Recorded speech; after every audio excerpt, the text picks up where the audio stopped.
Doctor Mohammad ইউনূসকে নিয়ে আজকে সার্জিস যে ঘটনা ঘটিয়েছে এটা স্পষ্টত বেয়াদবি। কেন বেয়াদবি?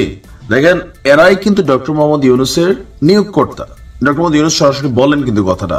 এরপরে এই যে টোটাল সিচুয়েশন গুলো যা হচ্ছে, এরা যে মৌজ ফুর্তি বা কিছু কিছু জায়গায় অনেকে যে লাইফটা লিড করছে, টোটালটা কিন্তু ডক্টর মোহাম্মদ ইউনূসের আশীর্বাদ। আর এই সিচুয়েশনে এসে সে ডক্টর মোহাম্মদ ইউনূসকে বলছে যে doctor Mohammad Yunus red line cross করছেন। তাই কি ডক্টর মোহাম্মদ ইউনূসকে তোমরা দৌড়ে নামাই দিবা?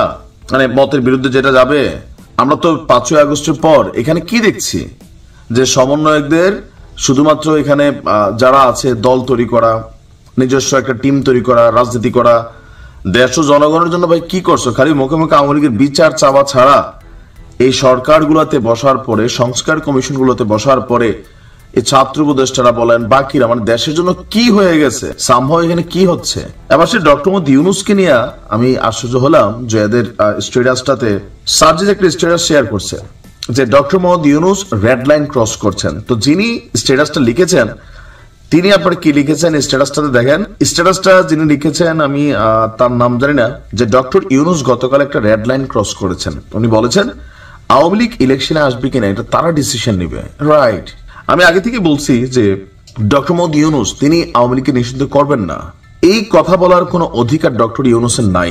কারণ আওয়ামী লীগ নির্বাচনে অংশগ্রহণ করবে কিনা সেটা ডিসিশন নেবে দেশের মানুষ। রাইট, 5ই আগস্ট মানুষ আওয়ামী লীগের ব্যাপারে তাদের ডিসিশন জানাই দিছে। বাবা, 5ই আগস্টের পর আজকের দিন পর্যন্ত যা ঘটছে এই দেশে, যা দেখতেছে মানুষ, সেখান থেকে অনেকের চিন্তা হচ্ছে যে আসলে ঘটনা কি তখন ঠিক ছিল কিনা। এরকম সন্দেহের জায়গায় তৈরি হয়েছে। কেন হয়েছে? সমন্বয়কদের কারণে, এদের বিভিন্ন অ্যাক্টিভিটিসের কারণে মানুষ নিজেরাও এখন বিরক্ত। ভালো জায়গাটা থেকে বিরক্তের জায়গাটা কিন্তু বেশি তৈরি হয়ে গেছে। ইউনূস সাহেবের প্রতি কারোর কোনো দ্বিমত নাই, ওনার হিসাবটা আলাদা।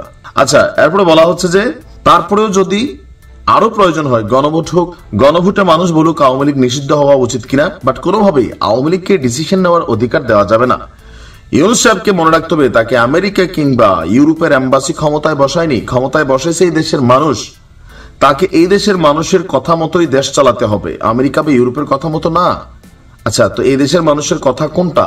এই দেশের মানুষ বলতে কি এই দেশে এখন আওয়ামী লীগ নাই? অনেক আছে ভাই। আওয়ামী লীগ কোন রাজনৈতিক দল না, এটা একটা সন্ত্রাসী সংগঠন। অনেকে আইন হয়েছে। সার্জিস যে জিনিসগুলা আমি বারবার বলি, আওয়ামী লীগের ফিরে আসার ব্যাপারে যারা হেল্প করতে চাইবে তারা জুলাই গাদ্দার হিসেবে পরিচিত হবে। মানে ডক্টর মোহাম্মদ ইউনূসকে এখন জুলাইয়ের গাদ্দারের জায়গায় নিয়ে যাওয়ার পরিকল্পনা।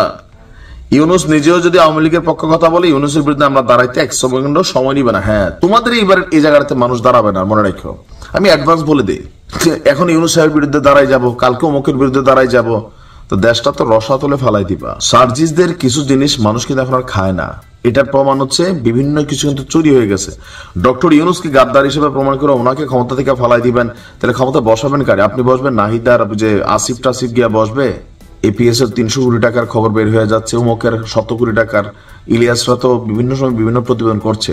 তবে সার্জিসের এই জিনিসটা স্পষ্টত একটা বেয়াদবি। যে কোনো XYZ তিনি একটা স্ট্যাটাস দিতে পারেন, ইউনূস সাহেব কিনা সমালোচনা করতে পারেন, কিন্তু তোমরা টিকে আছো ইউনূস সাহেবের দয়ার উপরে রাইট নাও। তোমাদের যে ভাব গাম্ভীর্য, যে আউটলুকিং, যে মৌজ টোজ, এটা কিন্তু ইউনূস সাহেবের এই সরকারটার দয়ার উপরে। এই সরকার গিয়ে বিএনপি সরকার আসলে তখন সিচুয়েশনটা আমরা তো নিউজ করবোই, তাই না? তখন দেখো ইউনূস সাহেবের সমালোচনা অন্যরা করতে পারে একরকম, কিন্তু তোমরা গাদ্দার হিসাবে একদম 1 সেকেন্ড লাগে না ভাই। এগুলা তোমাদের জায়গা থেকে কি সঠিক? এগুলা এরকম একটা স্ট্যাটাস শেয়ার দেওয়া মানে তুমি এটাকে সমর্থন জানাইলা, আবার ইউনূস সাহেবকে ফালাই দিবা তোমরা নাকি? তাহলে কারে এনে বসবা? তোমরা নিজেরা বসবা? আগাগোড়া এক একজনের চরিত্র মানুষের জানা হয়ে গেছে।